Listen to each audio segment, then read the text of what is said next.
We start tonight with a local surgeon accused of sexually assaulting several patients. He's due in court tomorrow. And new at 11, we are hearing from two of the accusers.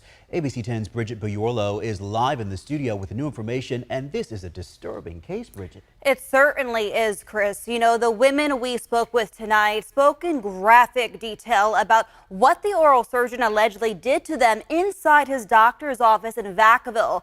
There are two of at least 5 patients who claim to be sexual assault victims, but the attorney representing them believes that number is far higher. Anesthesia started running. At that point, he uncovered me and took my right hand, and I felt his genitals on my hand at that point. A disturbing description of what this woman says happened in a doctor's office at an appointment with an oral surgeon in Vacaville. She asked us to conceal her identity for her safety. He turned my hand so he could put his genitals in my hand, and he fully erect, pulsating, and I couldn't get away because he was pressing so hard against the table. He was pinning me there. She says this was the man who sexually assaulted her in June. Dr. David Webb, who as of last week was still seeing patients at Northern California Facial and Oral Surgery, faces multiple misdemeanor charges for unlawfully touching victims against their will for a sexual purpose. Dr. Webb is still licensed to practice in California, but since these allegations were made public, he's closed his business and removed the signage from his doors. A total of 5 women have come forward with sexual assault allegations against Webb, but the attorney representing those plaintiffs in civil court fear many more are suffering in silence. How many victims do you estimate could be out there? Hundreds.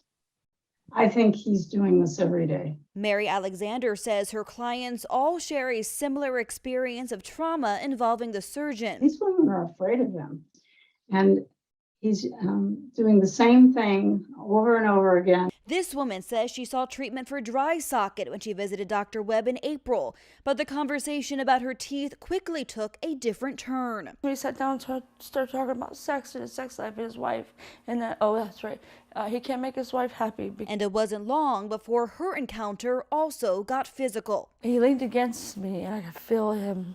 He was so heavy, so heavy. It's like I wasn't there. Like I wasn't there. I felt stuck. Efforts made by the state dental board to restrict the doctor's license pending his criminal case have so far been unsuccessful, leaving his alleged victims with an unsettling weight. I want him to be prosecuted to the fullest extent of the law.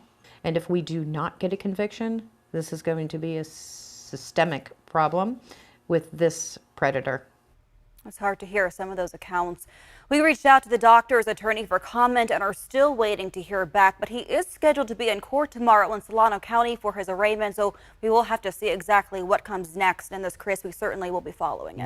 I understand that court hearing is early in the morning, around 8 o'clock or so. Yes, around 8:30, yes. So hopefully we'll be able to update people throughout the day. That's true. Bridget, thank you.